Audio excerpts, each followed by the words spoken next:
So, all right, are you all ready? Let's try and go live. If anyone can see Facebook, let me know. Oh my word, technology is not my friend. No, that's what was my biggest scare this morning, Tracy. Yeah, it is. It's right. So it's saying yes. So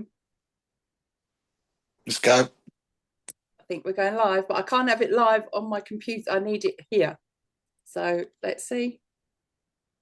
We're going live, everyone.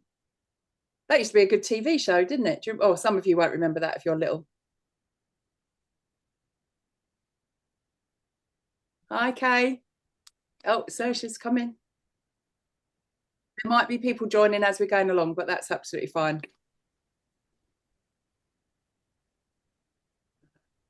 Okay, so If I disappear from time to time, it's because of the kettle. that's okay. Pop my cup of tea up. I won't wander around with it. I'll just leave it, yeah? We will let you off. The dog might join in from time to time as well. I've got mine with me as well, so that's absolutely fine. So I don't know if anyone can see. Can anyone see if we are live yet? Does anyone know that? It doesn't look like it, does it? But it's saying I am on my Facebook thing here. It says it's being, live Yep, streamed, yeah. yep, we are live. But it's saying I am on my Facebook thing here. It says it's being, live Yep. streamed, yeah. Yep, we are live, but it's saying I am on my Facebook thing here. It says it's being, live streamed, yeah. Yep, we are live. Oh, okay. I think there was. He might want to have a word as well. Yeah. Anyone's welcome. So I just wanted to say thank you to everyone that's joined me in the Zoom room this morning. And we have Colin's brother, Glenn, and possibly Arthur, his dad, popping in. We don't know if he wants to come and say a word. But I wanted to remember not just Colin Fry, the medium, but my friend. And as I was just saying to you guys before we started, when I talk about him sometimes and I'm out on tour and I'm bombing around the world or wherever I am, sometimes people don't know who Colin Fry is, not was, is. So, and I thought it's coming up to his 10th anniversary. And how mad is that? It doesn't feel like it's 10 years. It feels, and I'm sure you guys will agree, David, I can see you nodding, Glenn as well. It doesn't feel like 10 years since, as we would say, that he went home, so I just wanted to bring back some memories of him, the real Colin Fry. I know he was known as the Reverend Colin Fry. I didn't really know the Reverend. I knew Colin, and Glenn, you definitely didn't know the Reverend. You certainly knew Colin. So I didn't know the Reverend. The Reverend appeared. The Reverend appeared, but Colin soon came back afterwards. he did, didn't he? Yes. So I'm hoping you're going to get to hear some memories of Colin the man, Colin the medium, and as I've said before, I wouldn't be sitting here and I wouldn't be in the position I am as a medium if it wasn't for Colin. Because over most of you know, we did Psychic Private Eyes together, also known as Psychic Detectives to some people, and we were at a photo shoot in Cardiff in a cemetery, and Colin was not best pleased that we were in a cemetery. He didn't want us to be portrayed as that kind of medium, so and it was a blustery day, and we were having to be very serious around this graveyard and ready for Psychic Private Eyes to share with you guys, and Psychic Private Eyes, as you'll hear. So we were then back at the hotel, and Colin and Tony were doing a show in Cardiff. And then over a glass of Chateau Neuf de Pape, one of Cole's favourites, he decided I was going on tour with him. And I was then going to join them on tour. And without telling any management or anybody else, he decided that was the case. And I just thought, he's having a drink, we're relaxed. He wasn't drunk, but we're having a drink. He's all relaxed. It's never going to happen. And then I think about 2 weeks later, I was flown to Dublin and put in front of, I don't know how many thousand people.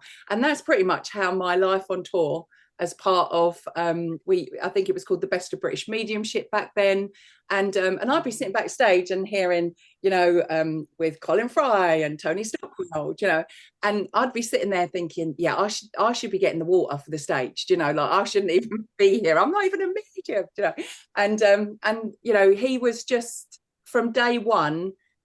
He was somebody that told me I could, not that I couldn't, which was really cool. And also we've also lost the beautiful Derek as well. And both of those boys always told me, it was never like a competition of who was going to be the medium showing off on the stage, the three mediums tour or stuff. It was just the three of us representing spirit. And that was really beautiful for men that didn't have to give me that opportunity. I think I'm grateful. Some days I'm like, what did you do to me? So, I just wanted to read something from Bex, Rebecca Sawyer. Some of you will know her, and she got to join Colin. She can't join us today because she's in Guatemala. So terrible, isn't it, having to be in Guatemala? Lucky girl. So I'm just going to read to you what she wanted to say, because if I don't do it now, I might forget, and I don't want to forget this. So, and this is actually how Bex and I met backstage in Gravesend, backstage with Cole, and I was introduced to Bex for the first time. So, and she says, please let me read this. She says, I'm a million miles away in Guatemala, 7 hours behind you. So I won't be able to join in, but would still like to contribute if that's okay. I was blessed to know Colin, if only for the last year before his passing. He was one of the kindest and most generous souls you could meet. I got to work with him twice as his guest medium spot and felt honoured for the trust he showed in me. And like so many others, I can't believe it's been 10 years. Thank you, TJ, for doing this. You're a very special friend. So thanks, Bex. Thank you very much. And lovely that you wanted to be here, even if you're in. I would have got up at 4 a.m, wouldn't you guys? I think. So, and Rachel, I know you've got a lovely memory of Cole, haven't you? I'm going to share with us. What's your memory of Cole? Because you knew him like back in day dot, really, didn't you? Hey. Hello. Hello. Hello. I lived in Kent for 12 years. I'm obviously not Southern, you'll tell for that, but I moved down to Kent and was in awareness class and development classes. And the group that I was with used to go across to Sussex every one Friday night a month to see this medium who was quite well known in the area, just locally, which was Colin. He was on local radio and in the bits about him in the psychic news when it used to be a black and white newspaper. So we used to go on, I think it was the last Friday of the month, and there was a massive waiting list. You had to apply to go, and it was all done by telephone and in writing, because obviously there was no social media or anything. This was in 1993, and we used to turn up at our allocated slot at his house. It was his terraced house, and his partner used to answer the door. We used to be shown through the house into the kitchen and out through the back door and walk down the garden. And he had one of those, it was probably one of the earliest summer houses. Was really just a posh shed that had glass windows in and had a cupboard in the background. So you didn't have to sit amongst the garden, the lawnmower and the garden rakes and stuff. But Colin used to use the cupboard in the back as his little place to sit. And we used to get shown in, and his sitters, there was only room for about 6 of us, used to sit there and wait for him to come out through the door from this little storage area. I mean, it seemed very posh, because garden sheds then were just normal garden sheds. This had windows and this door that opened. But while we were sat waiting for him, we could hear his guide and one of his team. Well, we didn't used to even think of teams then. We used to just think of people had a 1 or 2 guides. And his guide, I can't remember his name because it was 30 years ago. It was like he always made me think of one of the boys on Oliver, one of the little pickpockets. Yes. And he was this cheeky little urchin, and we could hear like noises and things from the cupboard in the shed. And this little voice used to come out, and it used to be so funny, but quite insulting. But it was so funny that nobody minded. He used to say, "Oh, look, the toffs have arrived," and he used to call all the sitters the toffs. And make quite scathing comments about us. It was like he could read our mind. And it was absolutely hilarious. But I mean, the things that he used to say, I'll never forget. They're like cheeky little ragamuffin boy. And then it would go quiet, and then Colin would come out through the door into the main part of the shed. Totally straight-faced, as if no reference to what had happened before. And we used to sit for him then. He used to... It was the first really demonstrations that I ever saw of trance. And then I remember you only got a slot every couple of months because there was a big waiting list. And a few times later that I went, He started he was on local radio at the time, and then when we went another time, he was so excited because he'd just been contacted and he was going to appear on television for the first time. And it was, I can't remember, it was Good Morning Britain or one of those very, very early daytime television programs. I'd heard about him from the radio and then invited him on. And he was so excited that he would be on telly. But we didn't know it was going to turn into this, massive national, well, international television star. But it was just his excitement at being on the telly. And he knew it was the beginning of something, and you could tell it was just the beginning. So those are my memories, really. He wasn't famous at all. He was a local medium. And just had been on local radio, but it was this little ragamuffin urchin boy that used to come through that was with such a sense of humour, and Colin's excitement, and you could tell it was going to become something. Yeah. So I just knew him then as a local medium. Yeah. And Glenn, what about you? Remember the shed? Was that in New England Road? I remember. I remember the shed where me and Dad spent most summers trying to hold it together. But funny thing is, it's still standing. Is it? And how if you still see it when you walk up New England Road, his whole house, you can still see it at the bottom of the garden. Yeah. They never managed to get the hot tub out though, because a crane lifted it in, and because Colin's garden is in such a old gardens and such a hill, the only way to get it out is a crane again. So it's still sitting at the bottom of the garden, and I don't know whether the new people use it or not, but I mean, it's still sitting there next to the shed. And when he first got his TV break, Glenn, what memories do you have of that? Like Rachel's just said about how excited he was, and what about you? I always remember it because Yeah. he phoned me when he'd come out of the studio. He phoned me straight away because he was really nervous that morning. He phoned me on the train on his way to London, and I forget who was with him. For the life of me, I can't remember who was with him. Yeah. But he was a bundle of nerves, and I said, "Colin, look, you're not going until lunchtime. It won't hurt. Go for a drink, calm yourself down, right?" So I think Colin had a couple of stiff brandies before he went in, and anyway, the phone went dead, and I didn't think much of it. And I was up a ladder, and I didn't think he was going to phone me back till the evening, but I was up a ladder when he phoned me. And all I could hear was all this traffic and Colin's voice mumbling in the end.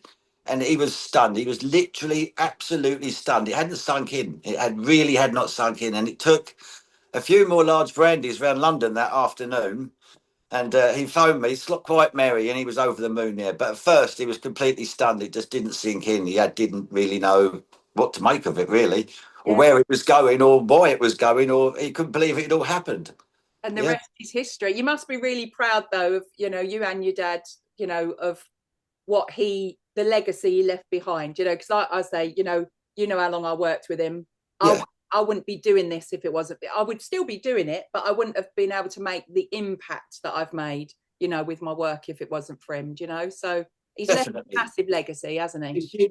There's you guys, like yourself and Billy Cook and a few others that are still maintaining what I think Colin always stood for. I think Colin would be quite shocked at the amount of charlatans that there are out there now compared to what there used to be. And we always have a chuckle when we see these ads pop up on Facebook and all these people. And Colin would chuckle by the amount of people that these charlatans. And it always seems to be an Indian guide. I mean, there must be thousands of Indians queuing up on the other side now, waiting to be guides, because they've always got an Indian guide, haven't they? And Colin would chuckle about that.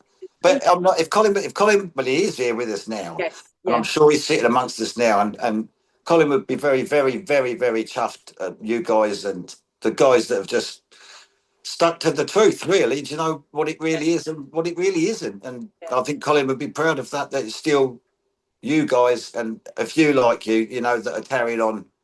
Definitely. He would be over there. And I'm sure he's with you often. Yeah, he's told me off a few times as well. So he normally tells me off.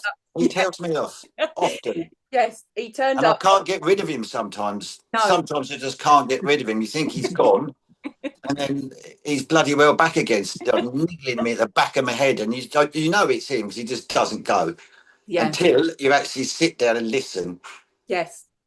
He's actually kind of, it's his fault in a beautiful way. about me now being married to Stuart. Oh. He gave me, he gave me a message, and it was 3 or 4 things of what I had to do, and I trusted him, and I had to.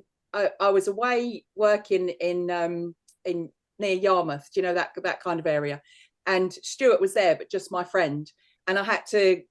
Colin wanted me to go to this certain place, and I'd know when it was right, where it was, but so Stuart drove, and I said, I've got to get out here, and I had to walk down the beach. And as I'm walking down the beach, there's this like a big hut kind of on stilts, that sort of place, like a restaurant bar kind of thing, and they were playing Evergreen, like Barbara Streisand. So as soon as I heard that, I thought, oh, he's manipulated the music. For those of you that know, he's a huge Barbara Streisand fan, and that's one of my signs for him. And as I'm walking down, and I had to, you probably will think I'm crazy, but I had to stand, face the sea, and then I had my phone in my hand. I had to turn round until my phone was facing north, right? So I'm standing there, and there would be my future, right? So I'm like, I don't know where I was, and so I've turned round, and Stuart had stayed in the car park, right? So I turned round, and Stuart had got out of the car and was stood exactly as I turned round. It was as if someone had told Stuart, stand exactly there, and then all I could hear was him laughing in my head. And it was sort of like, yeah, there you go, that's your future. Because I'm thinking, how's that going to be my future? Who's going to come and sign me or put me somewhere or make me do some work? It was literally, and if anyone saw me, they'd think, what are you doing, you crazy woman? But I literally turned around, and there was Stu. But Barbara Streisand playing as well on this restaurant, and it was a Sunday morning as well, so it wasn't like it wasn't an evening where you might expect to hear that music, and it certainly wasn't a venue where you hear that music. So I know, it's his fault. Colin's made sure that I've been in the right place sometimes when Misty Blue comes on the radio. Oh wow, yeah.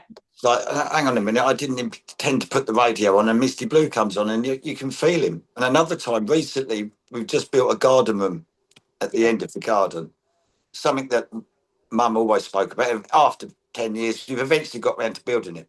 Yes. So we've had to get windows and French doors and that sorted. And we've had probably 6 reps from 6 different window companies come to the house here. And one guy come in, I won't mention the company, one guy come in, and I had no reason to be thinking of Colin. And then Colin came through and he said, get this man out of the house, Glenn. And it was like, you haven't got the job. And I knew he hadn't got the job before he even opened his mouth. So then I had to get rid of him quickly, knowing that he was wasting his time and I was wasting my time. Colin just said, get this man out of the house. Oh, wow. Yeah, you have. And that was it. I didn't get no more. That was it. Finished. Yeah, no kettle on for him. No, just Colin blunt as ever. Yeah, that's beautiful though. Could be extremely blunt. Colin still can be extremely blunt, and it's just one sentence sometimes. Yeah. When I've had messages, and I use that term very loosely, from people, and they're saying, oh, he's saying this and I was like, that I don't know that man. That is not right, And when he first passed, a lot of people obviously wanted to give us messages. And some lady, I was working in Scotland, and she was adamant that Colin said I was going to be buying a red sports car with, no top sports car. And I was like, well, I live in England. I'm not going to have a sports car like that because of the rain. And there's one thing that he knew about me, because we used to talk about going in cars like that. I would not like the bugs in my face or in my teeth, and I wouldn't like my hair going like wild. So I'd have to wear one of them scarves. So no way would he ever give me one of those cars. And this lady was adamant. So either he was winding me up, or this lady just saw, had misinterpreted, a message from him, so unless it was him. I still haven't got the red sports car, Carl, so and I don't like red cars either. I've had an accident in a red car, so I've sworn off them, so it was all these things. So either he was on a wind up, but you never know really, do you? Really, with Colin. Yeah. So to that lady who I said no, perhaps 10 years later he might have been just on a wind up. So I'm going to ask David, Glenn. David is a very lovely medium, aren't you, darling? He's not going to say yes to that. Thanks. But he should do. And very much like us, quite straightforward. If you've ever seen David on his Instagram and things, some of the posts you put up, I'm like, oh, I love you. it's like he's talking my language. So and you said he was one of the first mediums you'd come across, and what would you like to? You said you saw him dem, and your eyebrows were a topic of conversation. So Yeah. yeah, tell us that story. Yeah, well, firstly, I think Colin was one of the first mediums that had put mediumship out there in the public. Because prior to that, I'd never been to a spiritualist church. I was brought up very Catholic, not spiritual. And so it's back in the day, I said to you before, TJ, when we had cable and we had living TV. So back in those days, we had all the paranormal shows and Most Haunted and all that kind of stuff. Yeah. So I used to watch The Sixth Sense as well, be glued to that in my bedroom, watching that. And then I went to see him at the Hammersmith Apollo with Derek and Tony. Yeah.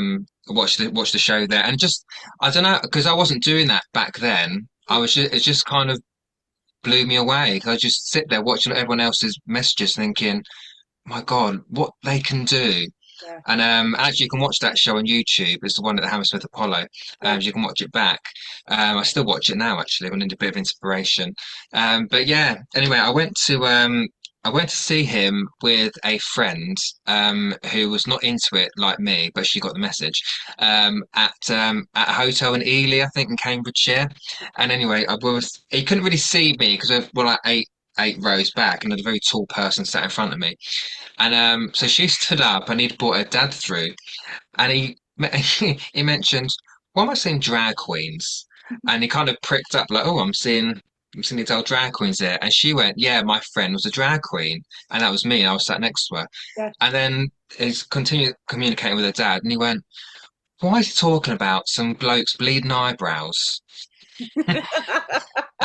Yeah, it's my. So the whole audience erupted, and I was kind of sat there like, "Please don't look at me," because the highlight was on me. But yeah, it's just, as you say, it's directness. There's no messing, and just saying it as it is, but also bringing the lightheartedness and the humour through with it, which is what I like and what you like as well. Yeah. Still taking the job seriously, but it's not serious to the point where we're all sad and maudlin. It's the upliftment that he brings through with it as well, and the laughter, and we roared laughing at that. Because I've got funny eyebrows, but there you go. I think they're gorgeous eyebrows. So Thanks. I'm sure Colin thought they were gorgeous. My drag queen eyebrows. Your drag queen eyebrows.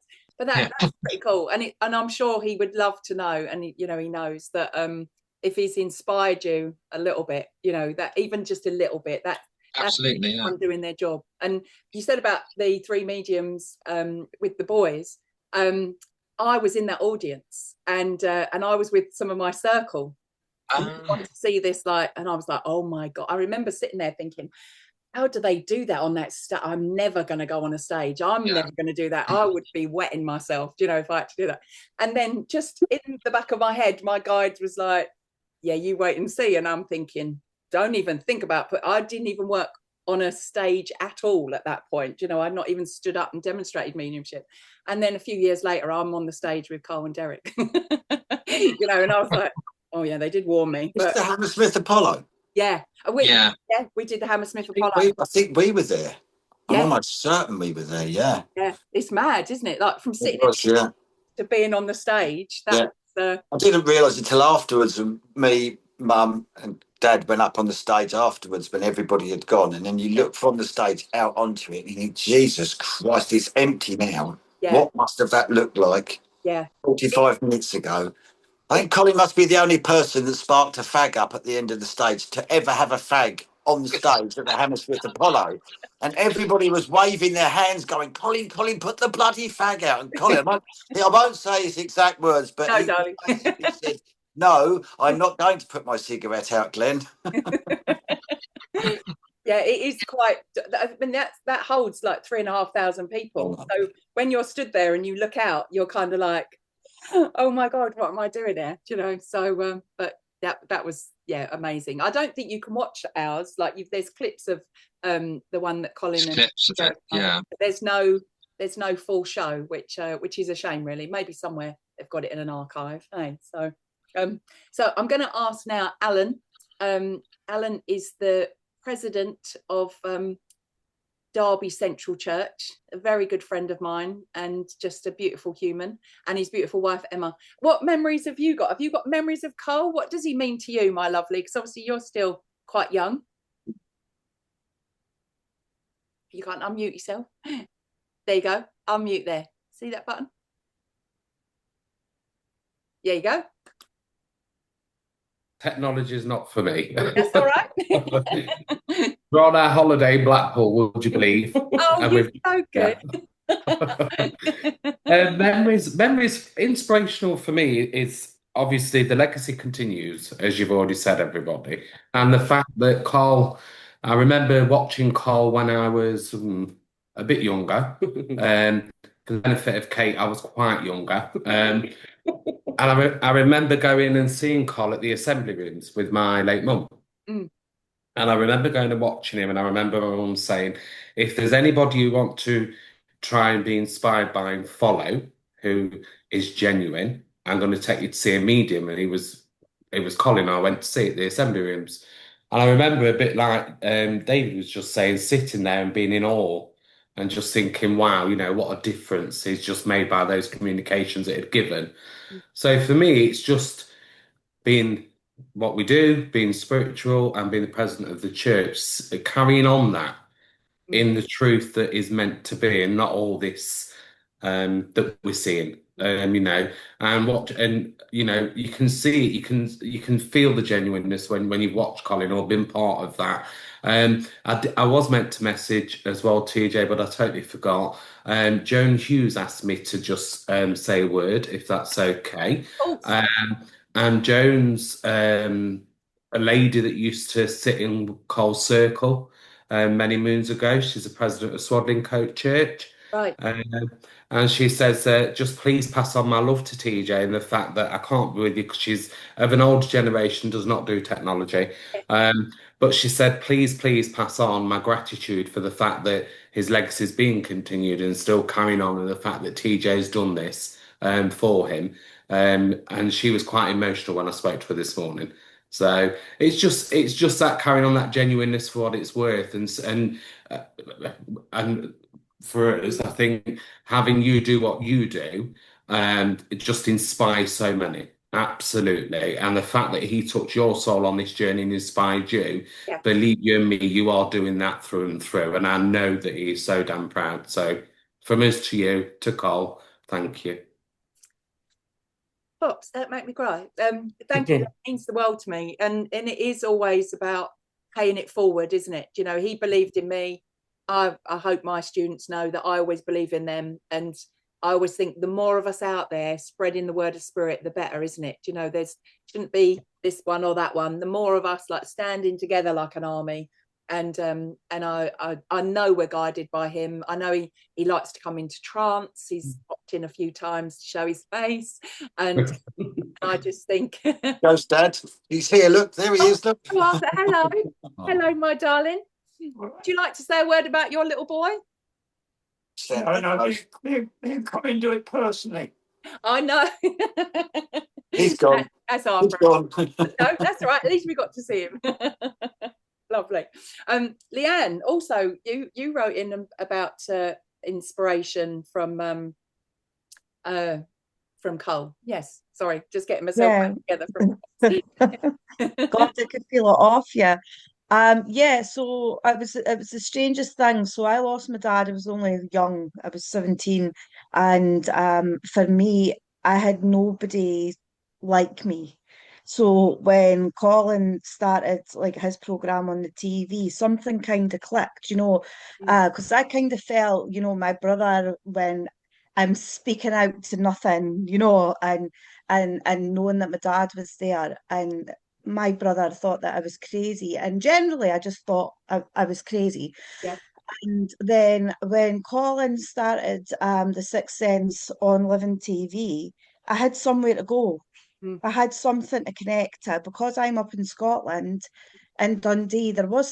I didn't even know there was spiritualist churches. I didn't know, I wasn't sure what was on my front doorstep, but I knew that this man on the TV was like me, Yeah. you know. So, I mean, even to this day, I'll never be able to change my Virgin box because I've got all the recordings, everything that he's ever done. So I'm just like a super fan. You know, I've got like every single episode recorded on my Virgin box.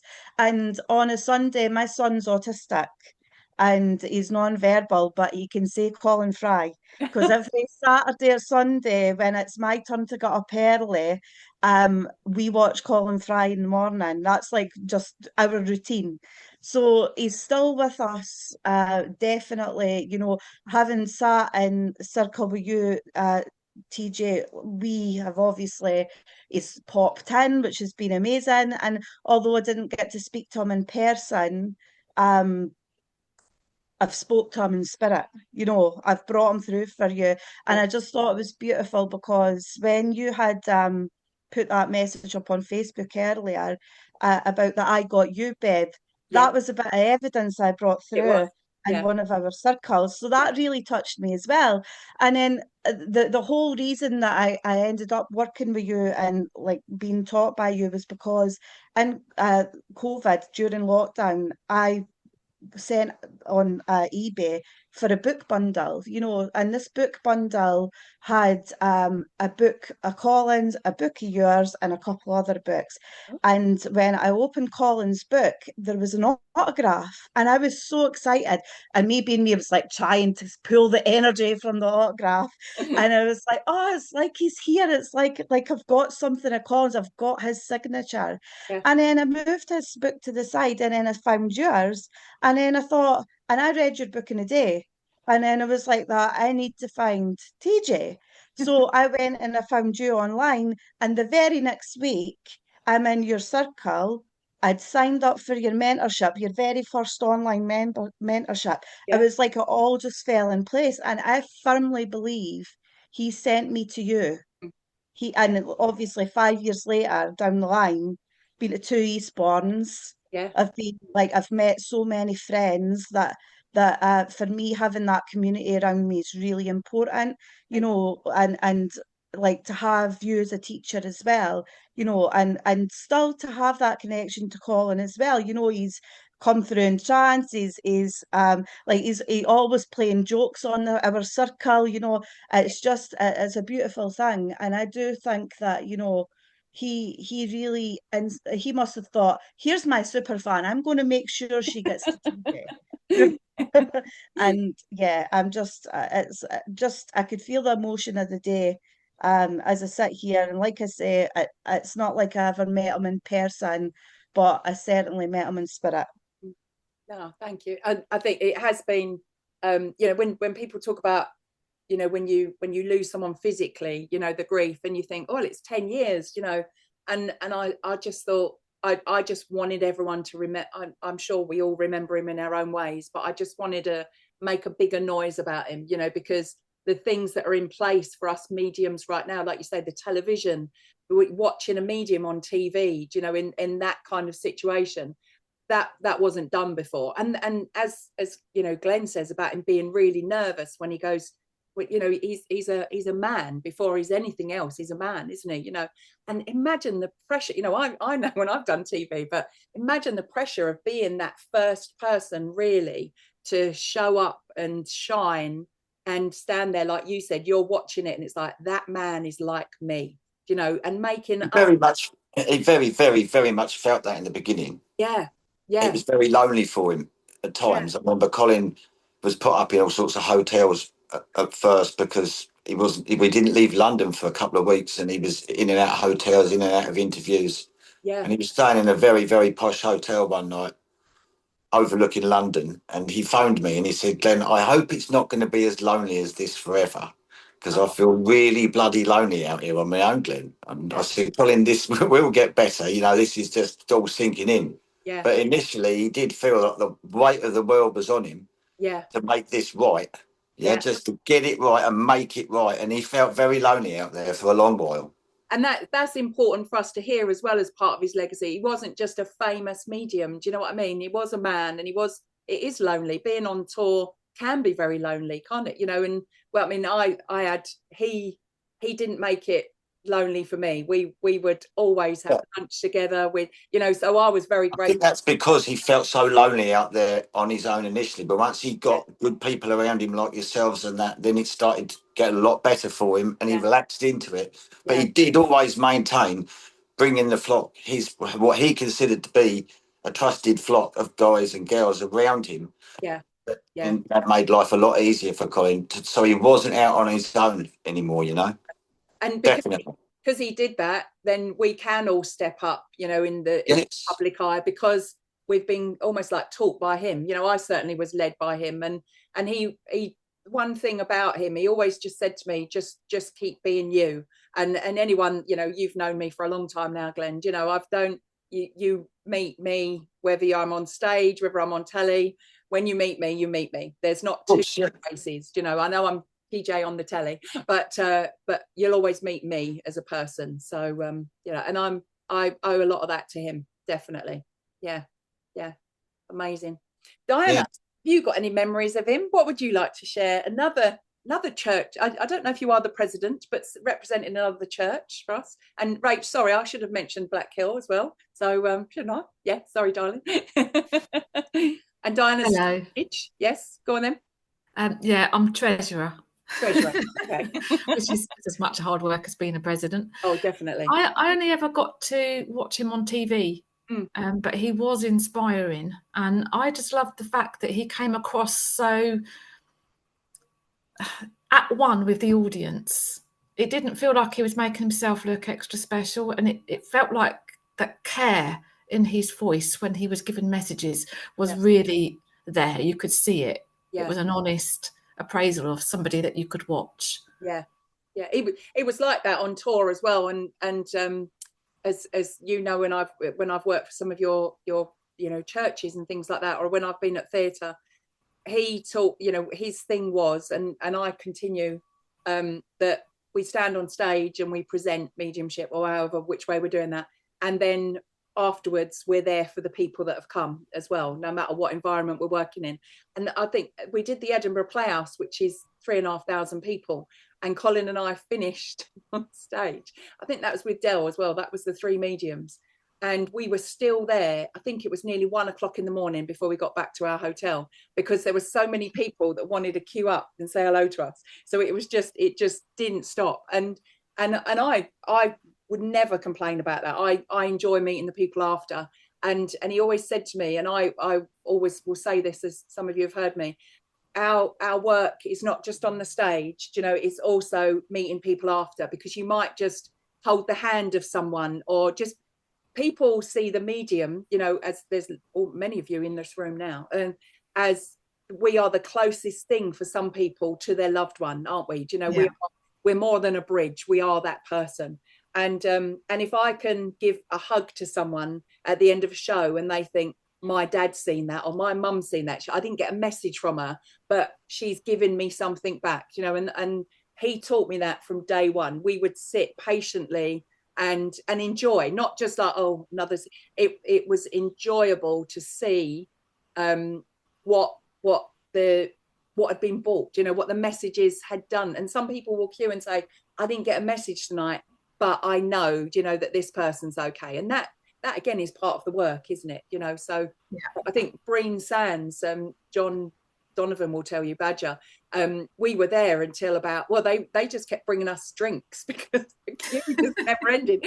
We were there, we didn't get to bed till 4 o'clock in the morning that after our demonstration. And a couple of hours were, social, I'm not going to lie, but we were sat there for hours and hours, just meeting different people, having photos, and just just giving them more of an experience than the messages, not just the messages. I don't mean it like that, so that's always an honor to do for people. When people say, oh, a medium will come and work and then run out of the door, I'm like, that's not the kind of medium. I think it was Hove, or it could have been Brighton, I can't remember. Yeah. Hove or Brighton he was doing. And then after the show, he wanted to go to, I can't remember the nightclub, but Boy George was doing a set at a nightclub. Anyway, so we went to the nightclub, we saw Boy George, we watched his set, and then we all wandered off out into the night of Brighton. And I lost Colin, and everyone was panicking. We lost Colin, what are we going to do? Anyway, I eventually found him down Ship Street, sitting on the pavement, talking to 4 homeless guys, yeah? Yeah. And they'd seen his poster up round Brighton, and as he, I wouldn't say walked past, more staggered past them, they said, oh, that's like Colin Fry. So there he was sitting there, and I couldn't get him away. And he was probably sitting there for an hour talking to these homeless guys. And I'm sure if they'd had a bottle of cider, he would have shared it with them as well, you know. But that was just Colin. Yeah. You know, he just didn't, if he wouldn't be told, if you said, Colin, you shouldn't be doing this, come on, if anyone was to see you, you're going to get into trouble with Hillary and blah, blah, blah, blah, blah. Because he was always constantly bothered about getting a bollocking from Hillary, yeah? He was always in trouble. So that's the last thing I needed. But no, he wasn't. If he made his mind up, he was going to sit with the homeless guys for an hour, that was it. There's nothing you could do about it. Yeah, I've got, you're bringing back so many memories of when we were filming Psychic Private Eyes. We were in France together, and we had to go over on a boat, you know, on the ferry, and he didn't mind being recognised though either, did he? Do you know? No. And he'd be like, "We'll go in this corner, darling, and you know, it's private in this corner." And then he's like that, like, "We're private in this corner, darling," like that. And then all of a sudden, people start, that's Colin Fry, that's Colin Fry. And in like minutes, we were surrounded by all these people, and it was like he was there. He was, you know, holding court there. He would do that on the train. He would do that on the train. He did it on the train. Yeah, he would do it on the train. Let's walk through. Let's walk through, Glenn. No, Colin. Let's just bloody sit down. No, let's walk through, Glenn. Say hello to people.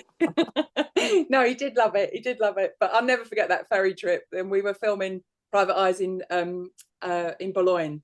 And then we came back on a train, and we were going through Lille, I think, somewhere like that. And he was like, "Oh, we need to get off now and go shopping." And he's like, "Can we get off and go shopping?" "No, we've got to go home, Cole. We can't get off and go shopping." I hated shopping with him. Oh, I hated shopping. I have to say, sorry. Christmas shopping was an experience I'll never forget with Colin. Well, I swore I'd never do it again. Once was enough. Well, we did it every time we were somewhere new, and he used to, like, I remember Ryan, my son, being out on tour, and he was like, "Ryan, you need some new t-shirts, don't you?" And Ryan's like, no, I'm fine. Ryan got new t-shirts, you know, and he'd be like, "Darling, you need some new shoes." "No, I don't." "No, yes, you do." And I was saying the other day, I've been to Edinburgh. I don't know how many times I've been to Edinburgh. Like, it's got to be more than 15, 16 times. And whenever I was on tour with Cole, I'd say, "I really want to go on the car. Can we go to the castle this time?" You know, so he was like, "Yes, we'll go to the castle, darling." We'd get so far, and we'd be in, I think there's a Selfridges there. We used to go for a posh Eggs Benedict breakfast anyway before. And then he'd be like, "Bit tired now, darling. Let's just walk down these shops." So never got to the castle. We finally got up the hill to the castle. I'm like, "We're going to do it. We're going to do it. We're going to do it today. Yes, yes, yes." And there was a shop that sold kilts. And I'm a bloody kilt. 3 hours later, we then went back to the hotel to get ready for the show, and he's wearing his new kilt and all his colours and stuff. And to this day, I've still never got in there. So I'm coming to Edinburgh again next year, and I'm going in that castle.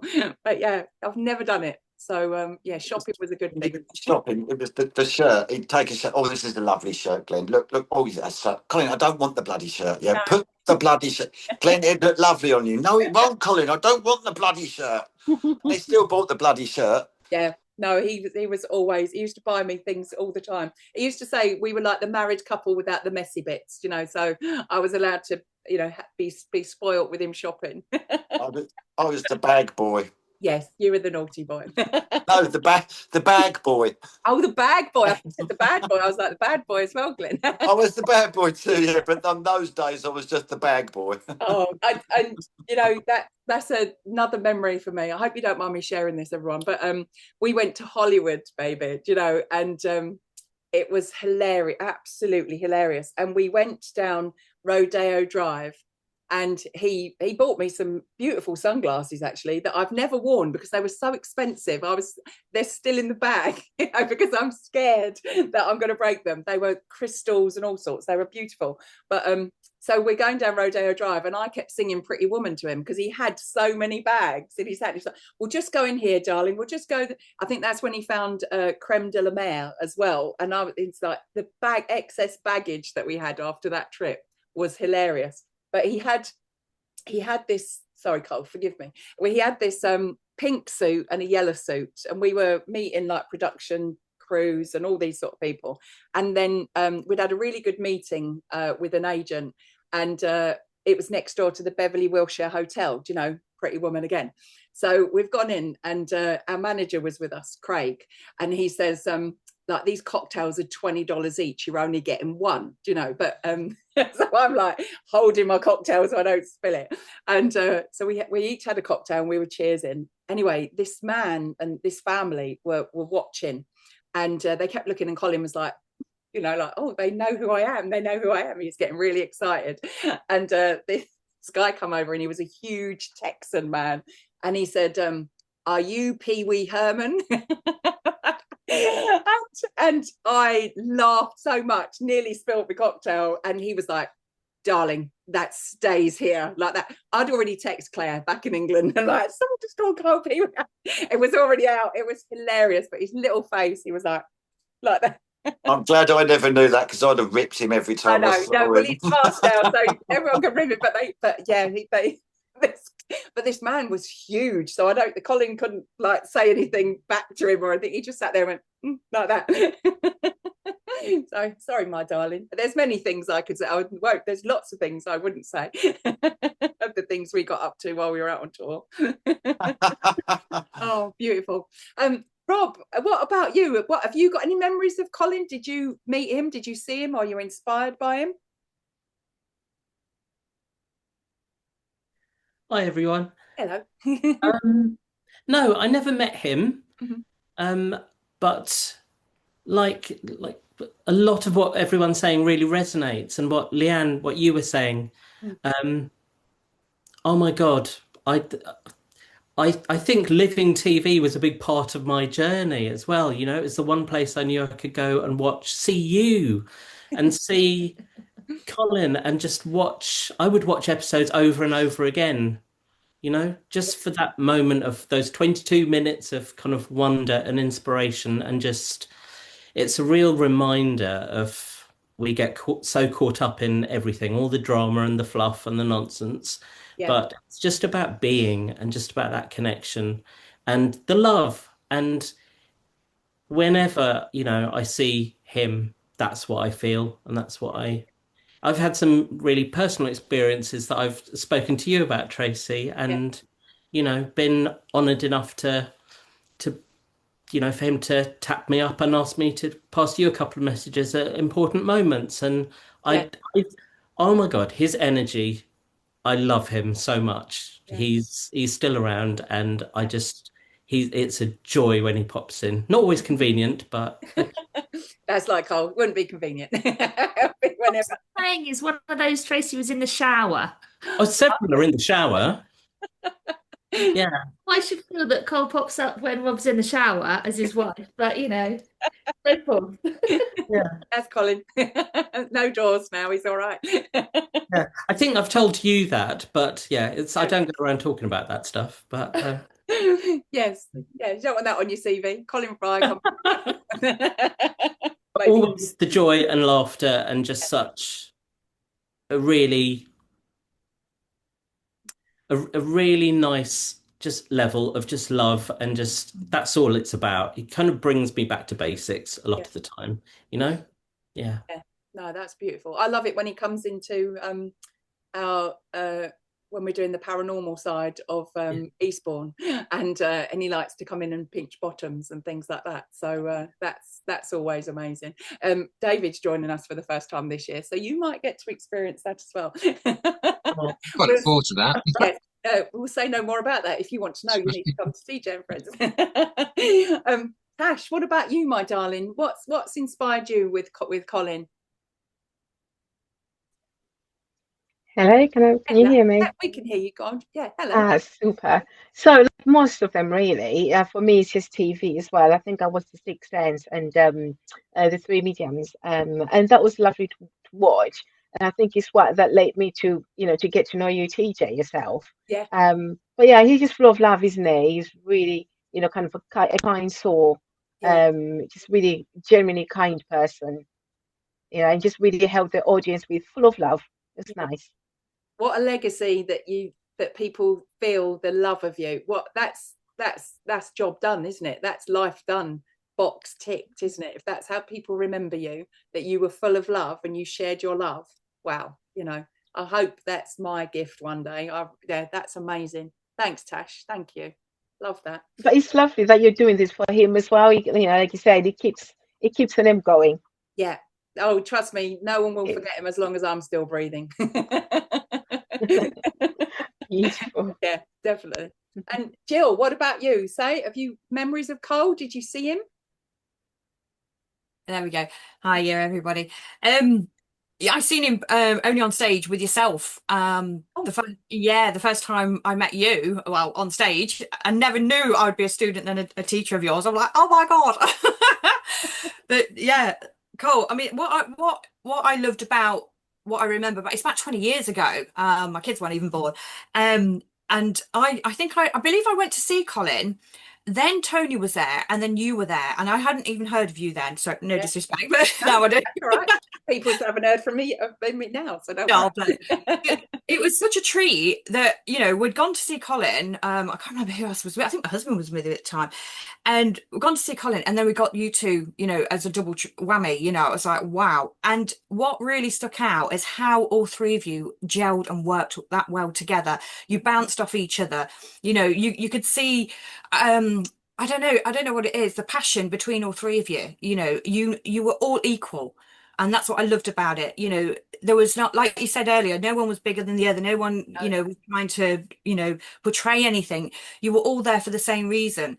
Yeah. And like with Private Eyes, not Private Eyes, sorry. You know, when he was doing Sixth Sense, Colin, the passion, the empathy, and the way he came across, he was genuine. You know, and like Alan was saying, it's getting the genuine people out there. Not Colin, sorry, Glenn was saying as well.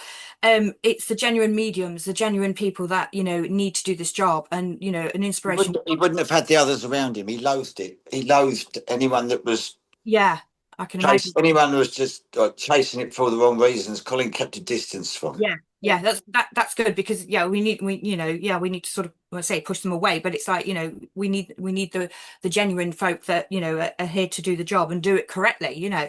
But yeah, I just felt watching him, it was like, you know, you're just mesmerized, aren't you? It's like a bag of Pringles, you can't get enough. It's just like you watch it and like, when's it on again? When's, you know, and you used to go back and watch, and, you know, again, the inspiration and the passion and the stories he told, and, you know, how the spirit would come through and work with him. I just, absolutely amazed. And I was quite, one of my clients, I'm a hairdresser as well, and one of my clients said to me, she knew how much I was into the spirit life and everything else, and she said to me, Jill, she says, I've got some, where are we?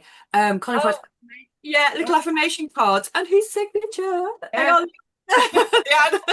I used to put these on Facebook, little affirmation, you know, and I think I'm going to inspire to do that again, you know, all cards as well. Yeah, and with Colin, it was like, you know, when I said about people about yourself, Tracy, who, you know, I've trained under with you and still a student with you as well. And people say, who is she? Oh, she worked with Colin Fry. It's always, you know, I would always say, yeah, you know Colin Fry, don't you? Yeah. I said, well, she worked with Colin Fry, you know, so getting you out there more as well as getting Colin out. You know, yeah, absolutely amazing on stage, and watching him, you know, an inspiration, and it's just the empathy, and that's what I love. And when you say about greeting people after your shows, you know, that's the second stage, that's the package you get, isn't it? You know, and yeah, that's got to be a legacy to carry on. It's absolutely amazing. It's when you said about how we gelled. So the first time, and obviously Glenn knew Hilary and Craig. When I was told I was the third medium for Psychic Private Eyes, I thought I was just a guest. So because I was on holiday, kind of listening, but not. Went into London to the office, and was told then, you are the third medium, and I was like, wow. I remember this well. I remember Colin telling me all about this. And I had to do all of them, you know, and I'm like, I thought I was just going to do one for like a little bit. So obviously I was like, panic. And can you come over to Chailey for a calming down session around the kitchen table? Yes. I was working there at the time. I remember that well. Yes, that's what we'll call it, a calming down session. I was working upstairs on one of the bedrooms. You were, yeah. That's right. I remember that. Yeah. Well, we went to the before that we'd met on one of the one of the shows, like we were filming, and Hillary said, if he doesn't like you, you're out, like that. And I was like, oh, I don't even know, I've seen this man on telly, what if you don't like me?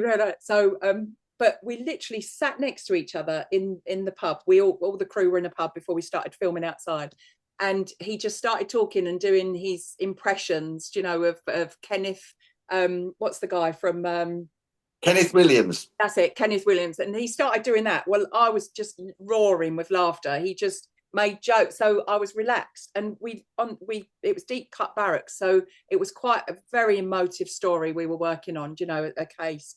And we were walking through this alleyway, and they'd blocked some of it off, and the army were actually trying to guide us, so we couldn't go where we wanted to go. You know, we were being stopped, we were being watched. And he and I just started walking down this tunnel, and he'd say, the cat is, and I'd say Ginger and it's a boy. You know, it was almost like his sentences and mine. That's the first time we worked together. And then I was like, I don't know if I can do all of these cases, you know. And we had the session to get to know each other as well. And that was just, it was like my brother, you know. It wasn't it. He was, if he loved you fiercely in all ways, you know. Like we'd have disagreements and stuff, and he'd be like, I don't think so, darling, and then I'd wait for him to calm down, and, maybe, darling, like that. You know, but it was a real relationship, you know. It wasn't any no, at one point did I ever feel that he didn't love me, you know. And that's beautiful, because he didn't have to love me. I could have just been a colleague, couldn't I, you know?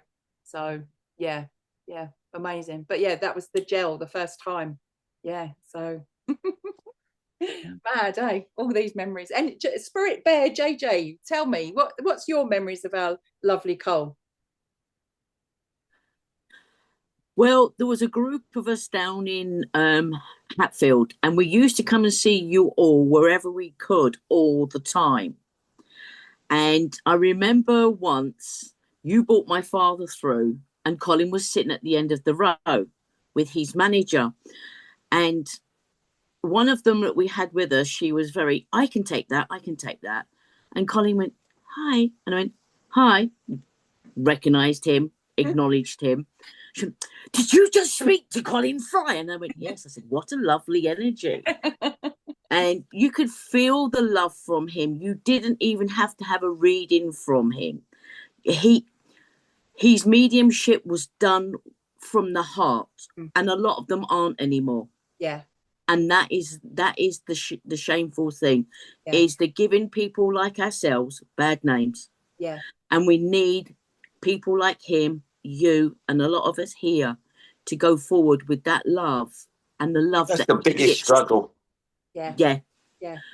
Than the love that he expressed in his mediumship and as a person, because he glowed when he come off a stage, no matter where it was. You were the same. You know, the energy still remained, and that's why we're all here still as well. And it's the energy and the vibration. Yeah. And what, you know, you all three were so lovely, and together we used to call you the Musketeers. The Musketeers are here, right? We got to go and book our tickets, and off we went. And we always stayed behind as well and chatted with you all. And the energy didn't change. If anything, it got worse. It got higher. Yes. And it was lovely. It was absolutely beautiful. And I thank you. Oh, thank you so much. Thank you for sharing that with us. Thank you. Well, we've come to the end of our hour. I'm sorry if you didn't get to say anything, but Glenn, how would you like to, I'm going to leave it to you to end our session. What would you like to say? You ate well, Colin would love to be over the moon about this. I think you've all said it all. Keep up the good work, and don't bother about what's going on around you that isn't right. Just keep up the good work and stick at what you're doing. And if Colin did leave a legacy, you guys are certainly carrying it on, and he would be over the moon about it. Absolutely over the moon. Definitely. Thank you. Nothing's changed. You guys haven't changed. You're still doing what you've always done. And Colin would be, I'm sure, to say that Colin would be really proud of you would actually not really put it right, because Colin wouldn't want to think that it was anything's being done because of him. But because of him, I think it's highlighted that, you know, you've got to shake off all the rubbish that's around you. You know, don't let it stick to you. Don't let it bother you. Just keep doing what you're doing. And Colin would be, he is so proud of you all, definitely. Definitely. Thank you. Thanks, Glenn. And thank you so much for joining us today. It's just made it all the more special to have you and your little dad pop in as well. So thank you. Thank you all. And cheers, guys. bless and it's you. up the graveyard this afternoon because the grave's bloody sinking. Oh. So I know. And it was Colin that let me know about that as well. And it is bloody sinking. So we've got some work to do up there. Oh dear, you'll have your mum and Cole. Flowers, and the flowers and the plants still get regularly nicked by fans. Do they? Every year we put new plants in, sometimes twice a year, and sure enough, they're all gone by the time we go back up there again. But he'd laugh at though, wouldn't he? He would. Oh, he'd laugh. He would laugh that we repeatedly go to the bloody garden centre. Yeah. He would love that his fans were nicking the plants as well. He'd really love that. So, but thank you all. Thank you, Glenn. And yeah, just I'm now going to get the keys to my new studio. So in Hatfield Heath. So yeah, I'm just about to open a new studio. It had to be done today on Colin's Day. So yeah, so good luck. There, thank you so much. Thank you all. Stay in touch. Yeah, be lucky, guys. Thank you. Thanks, DJ. Thank you.